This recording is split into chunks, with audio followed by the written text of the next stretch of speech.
Bonjour, c'est Gilles sur boursicoté.com. Voici l'analyse technique du CAC 40 pour cette journée du vendredi 13 novembre 2015. Et donc on confirme aujourd'hui le scénario, un des scénarios que je vous avais évoqué hier, à savoir ici une rupture de cette zone des 4838-48 points.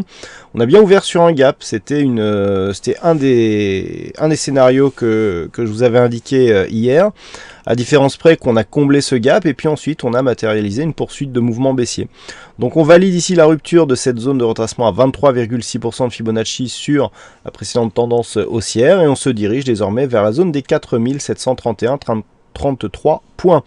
Au passage, on comble donc ce gap et puis nous avions ici une figure en anse avec tasse inversée dont l'objectif se situe approximativement à 4680-90 points. Eh bien ce sont les deux zones d'objectif à laquelle nous sommes confrontés aujourd'hui. Sur les indicateurs, nous avons un RSI qui redescend tout doucement, qui vient se neutraliser.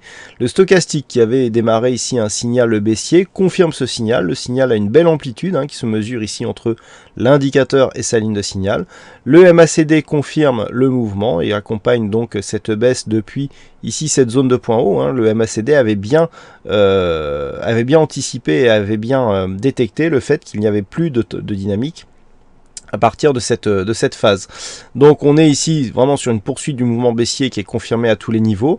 Malgré tout, nous n'avons pas les volumes qui montent, puisque je vous l'avais évoqué il y a 2 jours, notamment avec ces 2 premières bougies qui s'étaient inscrites avec moins de volume. On en avait un peu de volume hier, et je vous avais dit que si on cassait ici cette zone, eh bien on aurait une belle dynamique si les volumes étaient encore en hausse. On peut regarder les volumes en hausse, ils ne le sont pas.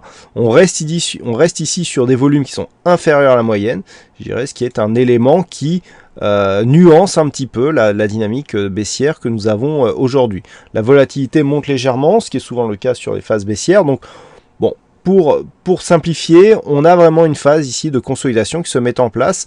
Le gap comblé mais pas invalidé confirme que nous sommes bien sur une tendance baissière. On comble le gap, on franchit ce 23,6. Pour l'instant, notre objectif 4731 points, rien de plus. On ne peut pas parler de retournement, on ne peut pas parler de crack ou je ne sais quoi. C'est juste une phase de consolidation pour l'instant. Si on passe sous les zones des 4731, là on verra qu'effectivement des signaux d'affaiblissement de la tendance haussière pourraient se mettre en place. Avant de voir ça, donc je vous propose une vue hebdomadaire des marchés, vu que nous sommes vendredi. Alors voilà, ce que nous avons, on avait un avalement haussier la semaine dernière sur la précédente bougie qui faisait suite à un harami baissier. Donc plutôt ici sur un symbole, sur un signal haussier. Bon, on invalide ce signal puisqu'on recasse ici la zone qu'il fallait préserver, c'était la zone des 4842 points. On recasse cette zone et on vient ici au contact de la moyenne mobile 20 exponentielle hebdomadaire. Donc ça c'est intéressant. On va zoomer un petit peu, parce que nous étions ici sur une phase où, sur cette phase de hausse, on avait bien conservé ici la moyenne mobile comme zone de support. Et puis on est repassé là, on a hésité. Vous voyez qu'on était tantôt ici, on était tantôt support, résistance, résistance, ensuite la support. Là on a cassé, on était devenu résistance. Là on était résistance sur cette phase. Et depuis que l'on a cassé là, on est support. Donc c'est vraiment cette moyenne mobile, en général, elle donne bien le sens de la tendance. C'est-à-dire qu'à partir du moment où on reste ici sur, sur cette moyenne mobile, certes, on casse la dynamique du fait que l'on a un plus haut et un plus bas inférieur au précédent, mais on reste au-dessus de cette zone. Donc tant que l'on ne va pas descendre trop sous les 4800 points, on a d'un point de vue hebdomadaire la possibilité de reprendre ici le marché à la hausse, puisque nous sommes toujours au-dessus de cette moyenne mobile. Par contre, ce que l'on peut voir sur cette zone, c'est que si on descend ici, que l'on vient, alors là, la zone des 4730, on la voit moins, parce qu'en fait c'est surtout une zone court terme, mais d'un point de vue moyen terme, elle est moins significative, même si on a vu un contact ici sur cette zone, mais sinon les deux contacts, ils sont ici. Au-delà de cette zone ici, 4733, c'est 4600 points désormais qui sont visés, si la baisse ici s'intensifiait. Donc 4600 points d'un point de vue hebdomadaire. Ce qui est intéressant, c'est que nous avons à peu près la même configuration ici. C'est-à-dire là, on a la sortie ici, et à peu près avec la même amplitude, on redescend ici sur la zone de support. Là, on a la sortie, et ici, on redescend. pas encore tout à fait sur la zone de support, mais la semaine prochaine, je vous ai parlé des 4600 points. Si on revient sur cette zone, on aura la même configuration. Alors attention, cela peut impliquer ici une réintégration du trend. Donc, auquel cas, on resterait dans une phase baissière, il faudrait repositionner les résistances. Pour l'instant, tant qu'on ne redescend pas dans ce trend, on peut très bien revenir se poser ici sur cette ancienne résistance qui pourrait devenir support. Et si on rebondit sur cette zone, d'un point de vue moyen terme, je dis bien, sur la vue hebdomadaire, on pourrait conserver une dynamique haussière. Mais il faudra absolument préserver ici cette zone de résistance. Du point de vue des indicateurs, pas grand chose qui change, on est toujours plus ou moins neutre sur le RSI, le stochastique est plutôt haussier. Vous voyez par contre comment du niveau de MACD, eh bien ça se gâte. On était sur une dynamique haussière, on pensait qu'on avait du potentiel ici du fait de la faible amplitude des histogrammes. On se retourne et par contre, alors les volumes sont plutôt en baisse, ce qui serait plutôt bon signe pour une poursuite du mouvement haussier. On voit bien sur les volumes que c'est vraiment sur la phase court terme, c'est vraiment les histogrammes haussiers qui dominent. Hein. On a ici les 6 histogrammes ici, ici et ici qui sont plus haut que la moyenne et les semaines de baisse qui sont nettement en dessous.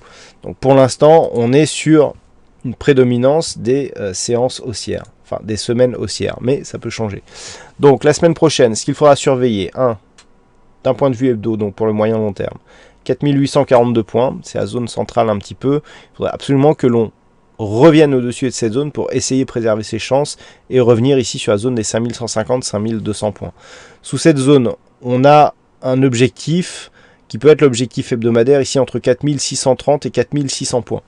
Si on conserve cette dynamique, si on casse la moyenne mobile 20 exponentielle, c'est vers cette zone qu'il faudra s'attendre à se diriger. Naturellement, si on réserve ici, si on préserve cette zone de résistance à 4800 points, eh bien on pourra toujours rebondir ici en direction des 5150. Mais a priori, là, on est quand même, d'un point de vue de la dynamique, sur une possible baisse des marchés. Alors, comment intégrer tout ça ? Comment intégrer tout ça et donc jouer la séance de lundi. Donc comme je vous l'ai indiqué, on a un premier objectif ici sur cette zone à 4730 points. Cet objectif est valable tant que l'on ne repasse pas désormais au-dessus des 4850 points, voire le plus haut de cette séance, 4860. C'était déjà le niveau d'invalidation de la phase de baisse actuelle que j'ai annoncé sur le chat dans l'après-midi. Tant que les 4860 points ne sont pas cassés à la hausse, objectif ici 4731 points, puis 4680. Rappelez-vous, les zones de baisse moyen terme, on est sur les 4600 points, c'est vraiment très proche. Donc ça, ce sont les objectifs baissiers. Objectif 4731, normalement, devrait être assez difficile à franchir. Si on arrivait à franchir cette zone d'une manière rapide, cela prouverait qu'il y a une grosse dynamique baissière sur le marché. Il faudra s'attendre à descendre beaucoup plus bas. Normalement, 4733, on a eu du mal à franchir à la hausse. C'est une zone qui est majeure sur la tendance court terme. Si on casse cette zone d'une manière très rapide, à mon avis, on ne s'arrêtera pas là. Si les cours préservent ici cette zone intermédiaire des 4780 points, on peut s'attendre à un rebond. Si on repasse ici cette zone par exemple sans casser les 4780, si on repasse, qu'on casse les 4860, on peut s'attendre à un retour au moins sur les 4950 points pour valider une petite phase de baisse mais dans une dynamique moindre. Une rupture de ce point haut ici pour les prochains jours qui se situe à 4973 nous ramènerait mécaniquement dans la zone 5050 points. Voilà ce que l'on peut dire donc sur l'analyse technique du CAC 40 à partir de cette journée du vendredi 13 novembre. J'espère qu'elle n'aura pas porté malchance à beaucoup d'entre vous. Alors aujourd'hui il y avait un fixing, en tout cas s'il y en a eu un qui n'a pas eu de malchance, c'est Sozer puisqu'il gagne le fixing ce soir. Et puis en ce qui concerne les statistiques, donc les statistiques qui ont été invalidées aujourd'hui, eh bien elles sont quasiment les mêmes pour lundi prochain, à savoir une petite préférence haussière à presque 52%, c'est toujours très partagé, tant que le potentiel est relativement faible. On avait une statistique avec une probabilité intéressante, mais une conviction relativement moyenne. Ça sera a priori le cas pour lundi prochain.